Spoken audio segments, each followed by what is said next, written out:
纯干货的剪辑技巧分享。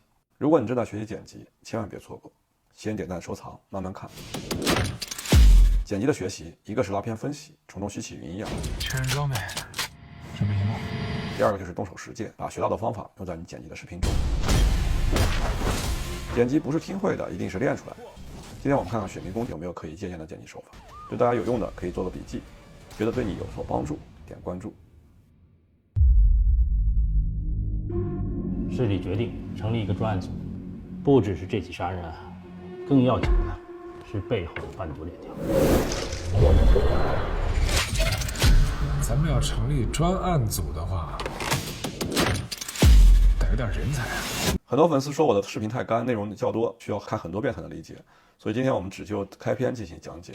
有问题的可以在评论区留言。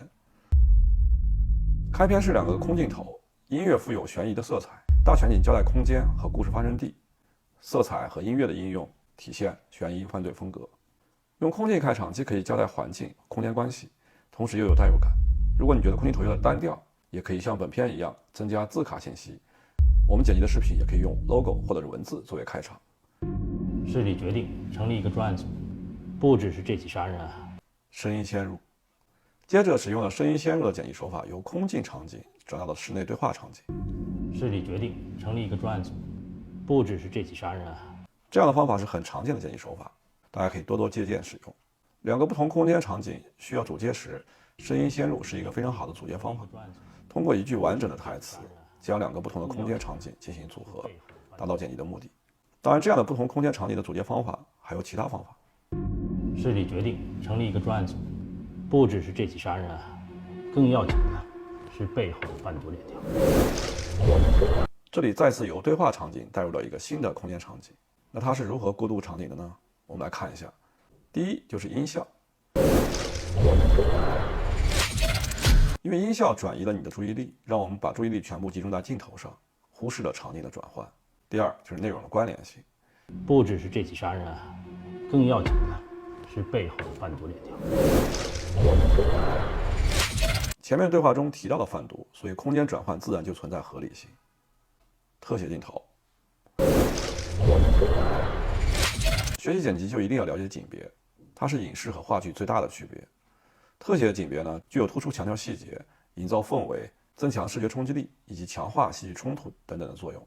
视频中通过特写展示下毒的动作以及毒品融化的过程，营造出特定的氛围感，这样融化的过程就会得到更好的展现，能够给观众带来强烈的视觉冲击力，增强感染力。色调也是一个非常重要的元素，这里采用黄色调，黄色给人不安、警示的感觉，使用它可以营造危险的氛围，增加紧张感和压迫感，更好的使观众融入剧情中。这里也使用了音效，音效服务于节奏，可以以音效为点进行剪辑，镜头的长短要配合音效，使剪辑的节奏强劲有力，同时营造神秘危险的氛围感。咱们要成立专案组的话，接着场景再次回到了对话场景，这个逻辑不需要解释，因为前面已经出现过这个场景。得有点人才啊。如果我们整体来看这个视频，有2点需要跟大家分享。第一就是交叉剪辑，第二就是节奏。对话场景之间插入贩毒场景，进行了交叉剪辑，有2点好处。咱们要成立专案组的话，好处1，由于对话场景、空间色彩以及对话过程单调乏味，很难有吸引力。通过插入贩毒场景，可以缓解这种单调，增加可看性。好处2，做节奏变化。对话场景为固定机位的正反打镜头，相对安静。加入贩毒的镜头呢，在音效和特写的加持下，节奏有了明显的改变，这样就与对话场景的安静形成了节奏反差。